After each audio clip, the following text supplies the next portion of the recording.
Aitaren eta semearen eta Espiritu Santuaren izenean, jauna zuekin, senideok, aitor ditzagun humiltasunez gure pekatuak misterio santuak behar bezala ospatu behar izateko.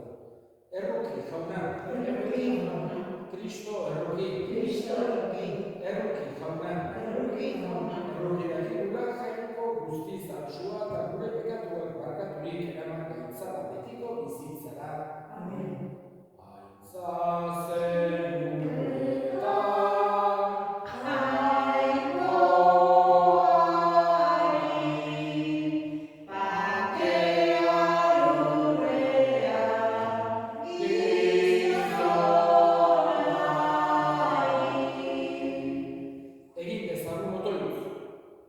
Jainko jauna, zugan itxaroten dutenen indarra, entzun bihotzonez gure otoitza, eta zu gabe gizakiaren aurreriak ezer ezbait dezake, emaiguzu beti zure graziaren laguntza, zure aginduak betez, zuretzat atsegigarri izan gaitezen, gogoz eta egitez, zure seme Jesu Kristo gure jaunaren bitartez, zurekin eta Espiritu Santuarekin, jainko eta errege bizi baitan, gizaldi eta gizaldietan.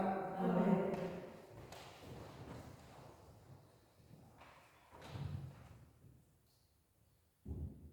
Ezekiel profetaren liburutik, honela mintzo da jauna, zedro handiaren gainetik adar bat hartuko dut eta landatuko.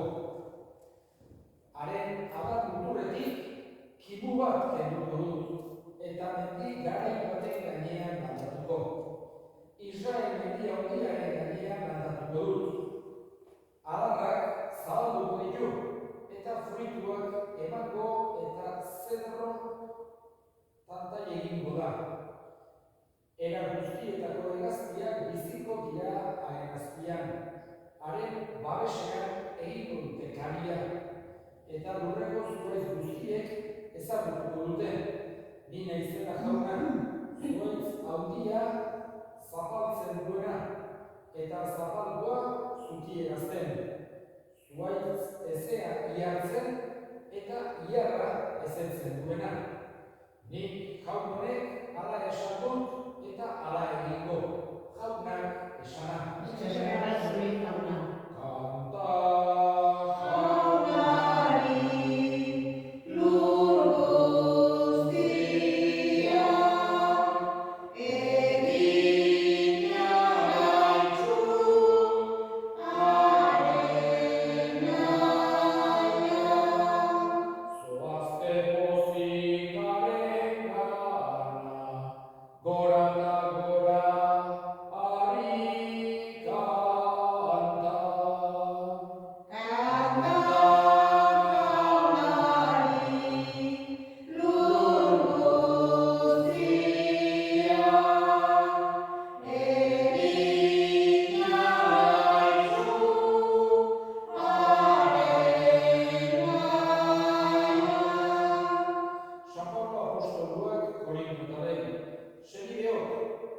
Beti uste horrez gaude, eta badakigu gorputz hontan bizi geran arte, jaunarengandik urruti gaudela erbestean.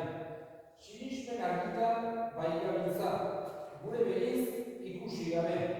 Uste horrau dela da, nahiago dugu gorputz hontatik atera, jaunarekin bizi izateko.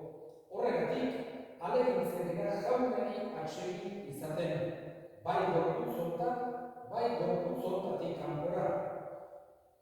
Gai guzti hori Kristoren auzitegian agertu behar dugu, bakoitzak bere hartzeko, ona ala txarra, bere gorputzaren bidez egin duenaren arabera.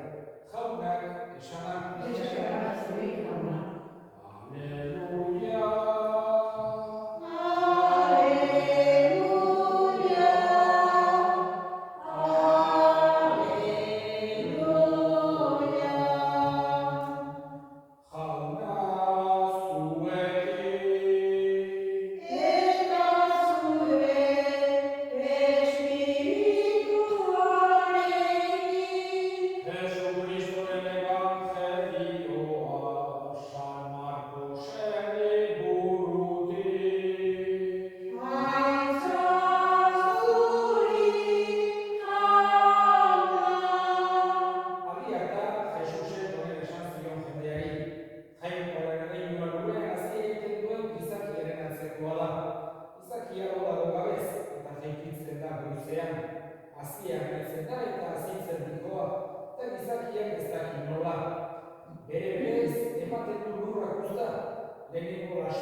Beste hau ere esan zien, zer antzekoa dela esango dugu Jainkoaren erreinua.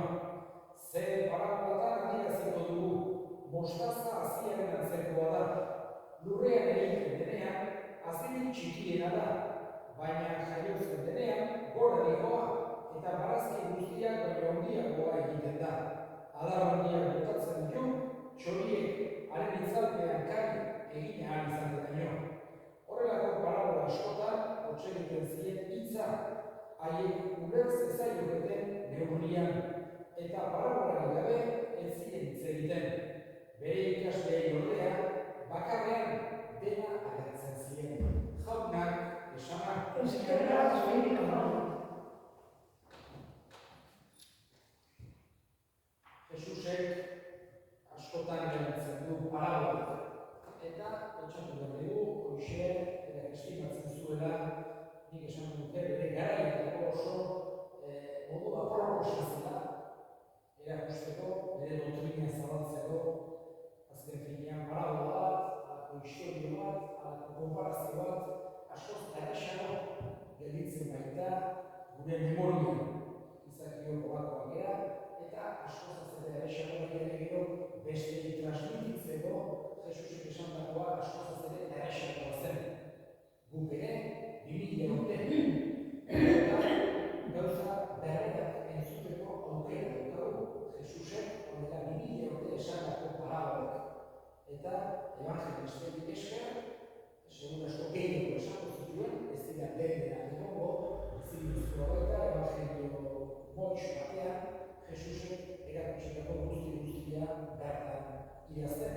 Baina, haien ustez, evangelista bakuntzak aurreratuko zituen, bere ustez parabolarik printzipalenak. Jesusek, segun asko behin baino gehiagotan, kontatuko zituen, harako giro ezberdinetan, jendarte ezberdinetan, eta gero, esaten dugu Markosen bere ikasleei bakarrik zeudenik ordu agertzen zizkien gehiago zer esan nahi zuen parabola horrekin. Horregatik, oso politia da, 2000 urte pasatare hartzea, alde batetik, Jesusen hitzak betienekoak direla, ez direla pasatzen, ez direla zaharkitzen, eta bestetik ere guk badaukagula garaietako gizakiek entzututako hitz berberak entzuteko aukera, parabola berberak guri ere argia eman nahi baitigu Jesusek parabola hauekin guri ere lagundu nahi baitigu gure bizitzan. Eta gaurko bi parabolak Jainkoaren erreinua nolakoa den adierazteko esanak dira. Lehenengoa, askotan entzuten dugu, saminekin egiten geradarik, hau hegoalderantz egiten da ebangelio izaten baita. Beti, hastegara ekialderantz, hegoalderantz, eta hau hegoalderantz egiten dena hau izaten da. Beti erabiltzen dugu ebangelioa konjugoak egiteko, soroak eta berikiratzeko hauxe erabiltzen dugu. Eta ondan, esaten dezake Jesusek batez ere ideia bat ulertzen ari dugula. Jainkoaren erreinua nola baie, jainkoak berak aurrera daraman errealitatea bat dela. Ez dela gizakiok gure indarrez, edo gure boterez, edo gure diruz, edo aurrera eraman dezakegu zerbait. Jesusek edo hori burutik kendu ezagun. Beste erlijio erralitatea batzutan egon da hori, konkistatu behar izatea ez dakiz zer, Jesusek ez dugu horako mentalitaterik edukitzen nahi. Nahi du ohartzea jainkoaren erreinua beti jainkoaren indarrez aurrera dikoa da. Horregatik esaten dugu, bai, hazia erein eta erein duen gizona lobago gabez, baina hazia pixketa bora dikoa. Jakin gabe nola gauza da gure fedea, gure giza jainkoaren erreinua modu dutan dikoa, jainkoaren indarrez. Guk egin behar duguna da, erantzukizunez jaso, eskertu, zaindu, berari laguntza eskatu, baina ez pentsatu guk gure jakiniaren bidez, gure indarren bidez, gure ez, beti jainkoaren indarrez diko horrela. Eta bigarren parabola, mostaza haziarena, ez ere da guri ulertarazteko jainkoaren erreinuaren handitasuna non dagoen. Giza mentalitatean erreinu bat, imperio bat, emperadore bat, faraon bat, handia dela adierazteko, normalen gauza ikusgarriak demostratzen dira. Nola esateko, eta hori beti izan mentalitatean, ekialekoa are dira. Orduan, emperadorea zein handia zen beste demostratu izateko, halako arropa izugarriak, serazkoak edo urrezkoak edo halako itxurikarriak edo ejerzitoak edo gauza ikusgarriak bestek liluratu izateko. Jesusek jainkoaren erreinua nola bakile deskribatzen digunean, nahi du horrek ez da jainkoaren erreinua ez dela. Kanpoko azaleko itxuran arkitu behar bere unitasuna. Baizik eta barrenean. Pertsona batek, da, kanpoko itxura baina eskozatzen gehiago da, bihotzean dauken. Eta Jesusek dugu hortaz ohargetezen. Mostaza hazia txiki-txikia da. Baina horrek fruitu handia da. Jainkoaren erreinua horako da. Gauza txikietan bilatu behar dugu, baina aldi berean benetakoak izatea, justuak izatea, onak izatea, horrek askozaz ere gehiago bali du, kanpoko, azaleko, itxura liburak batek baino. Eta baita ere Jesusek erakutsi zigun, bere akala jokatu zuen, bere kulturenak, bere maitatuenak, bere izan ziren txikienak, baztertuenak. Hori erakutsita izan zigun. Ez kanpoko itxurak egitzea baizik eta barruko joatea. Eskatzen dugu da Jesusi bere parabola entzun da, guri ere argia eman dezakutela. Gure bizitzarako, 21. mendean, orain 2000 urte bezalaxe balio dute.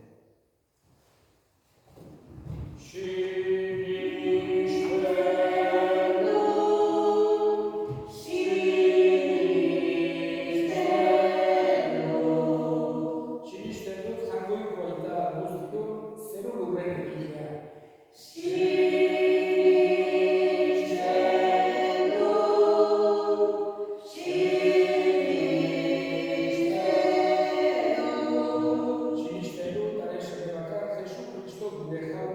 Espiritu Santuaren egitez sortu eta Andre Maria Birjinagandik jaio zena. Pontzio Pilatoren menpean nekaldua, gurutzean mintzatua, hila eta mobilatua izan zena. Infernuetara jaitsi eta hirugarren egunean hilen artetik bizi zena. Zeruetara igo eta jangoiko aita ahal guztigunaren eskuinaldean jarririk dagoena. Handik biziak eta hilak emaitzera etorriko dena.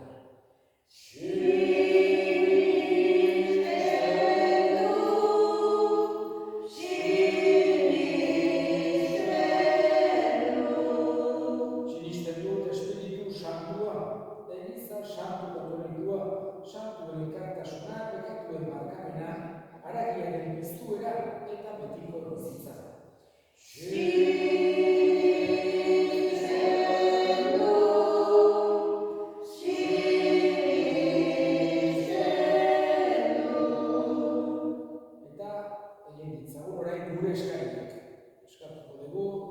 aita santuaren, Frantzisko aita santuaren alde.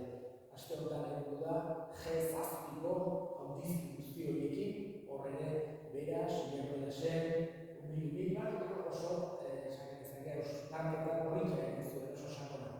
Bere eginkizunean, hori bezala beti, Jaungoikoaren argia, Jaungoikoaren grazia. Eskate zaiogun jaunari.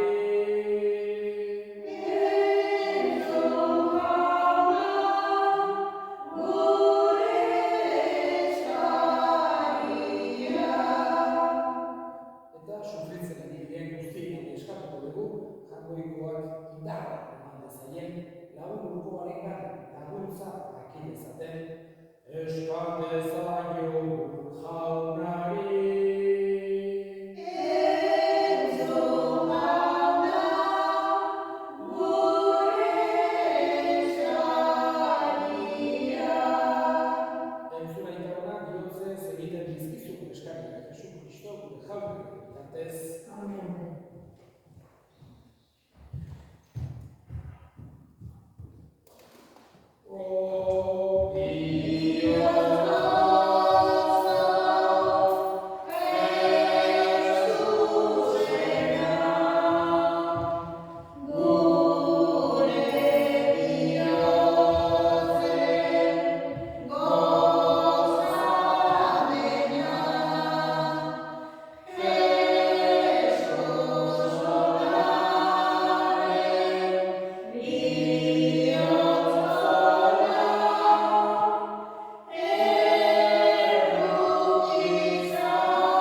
Galduta zebilen gizakia zerrokiturik birjinagatik jaio zen.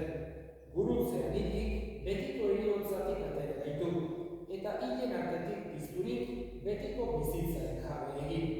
Horregatik, aingeru eta goiegeruekin eta zeruko talde guztiekin zure aintzari goratzale hau beti eta beti abestu dugu. Kanta dezagun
Kristo gure jaunaren gorputz eta odol guretzat egin daitezen.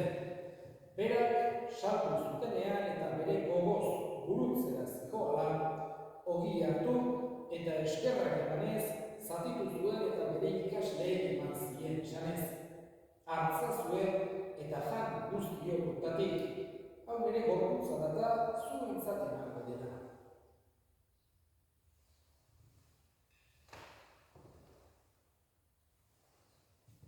Afalondoa berdin kamiz harturik, berriz ere eskerrak emanez, bere ikasleei eman zien esanez. Hartzazue eta edan guztiok honetatik, hau nire odolaren kamizena da. Itun berri eta betikoaren odola, zuentzat eta askorentzat bekatuak barkatzeko isuriko dena. Egizue hau bere horrekarri.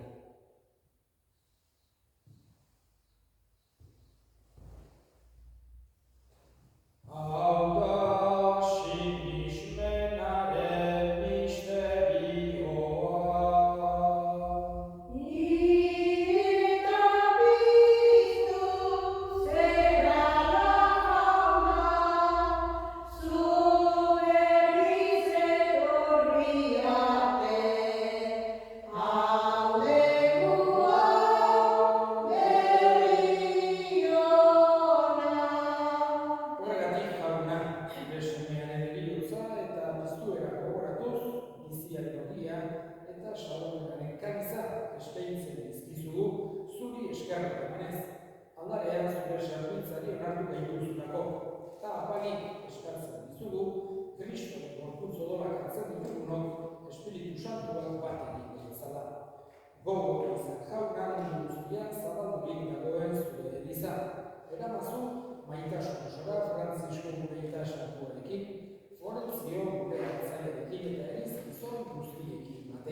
Errukizak izkiru horren, guk guztiok betiko bizitza iritsi dezagun. Jangoikoaren abamariako absuarekin, San Jose bere senarrarekin, apostolu santuekin eta gizarte guztietan, zure adiskide izan diren santuekin, haiekin batean gure zentzagun, Jesu Kristo zure semenaren bitartez. Honen bitartez, honekin eta honengan, zuri aita jangoiko guztiun horri, Espiritu Santuarekin batean, ospe eta gaitza guztia, gizaldi eta gizaldi guztietan.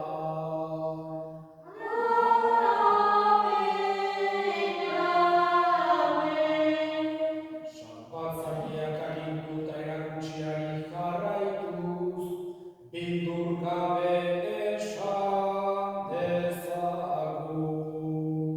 Gure aita, zeretan zerana, santua izaterik zure izena, egon benik zure reinua, egin benik zure naia, zeruan bezala lurrean ere,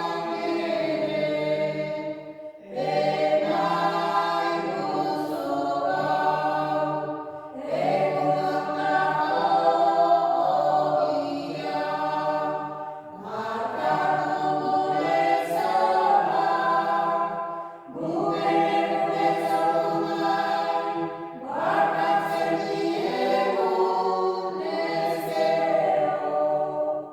Eta zuten kadira eraman, baina atera gaitzazu gaitzetik.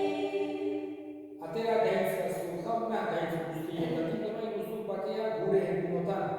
Zure errukiak esker ekatik garbi bizi gaitezen eta eskualdietan sendo.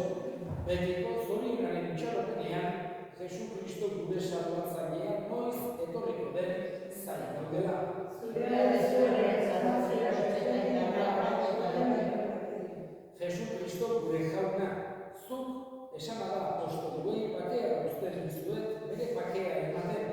begira zure elizaren sinismenari eta ez gure